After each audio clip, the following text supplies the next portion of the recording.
We'll see some of the PLL applications. So let's see the first application, frequency multiplier.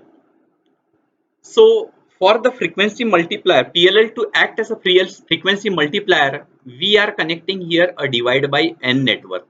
So if we want a multiplier of n, we will use a divide by n network in this loop, PLL loop. So what we observe, when the PLL is locked, we can say these two frequencies will be equal.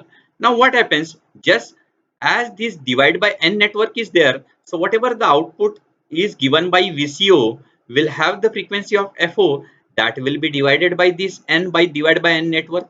So that's why when this PLL is locked, we can say Fs will be equals to Fn. FO by n. So VCO frequency is given by FO equals to n times Fs. So essentially our output will be n time Fs, or Fs is multiplied by n. So this will act as a frequency multiplier. The next application we'll see as a frequency demodulation or frequency demodulator. In this, the whole PLL is just with the whole PLL, just we are connecting a coupling capacitor CC, and the output of this will act as a demodulated or our FM demodulated output. Let us see how it works.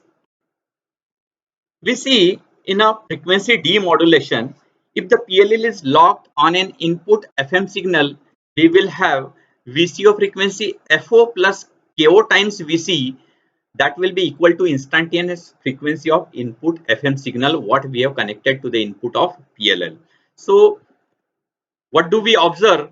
This Fi will be equals to FO plus KO times VC, where KO is a gain of VCO. Thus the VCO control voltage VC will be given by Fi minus FO whole divided by KO. So this control voltage output of VCO will be given by difference of these two signals, instantaneous input signal and FO VCO divided by the VCO gain KO. If the instantaneous frequency of FM signal is given by FIT is given as F carrier plus delta F sine omega mt, where F carrier is a unmodulated carrier frequency, delta F is a peak frequency deviation, and omega m is angular frequency of the modulating signal, which we want at the output as a demodulated one.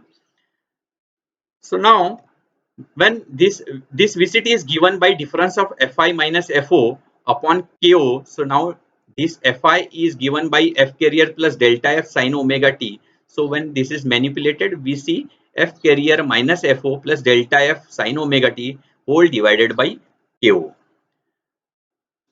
This DC will be blocked by the capacitor CC, and the AC component of VCT at the output will be equal to this DC frequency will be bypassed by this capacitor, and we will have delta F upon KO sine omega mt, which is nothing but the modulating signal. So this will essentially will be a demodulated FM signal. The PLL can be used for detecting either narrowband or wideband FM signals with a higher degree of linearity than can be obtained by other FM detection methods.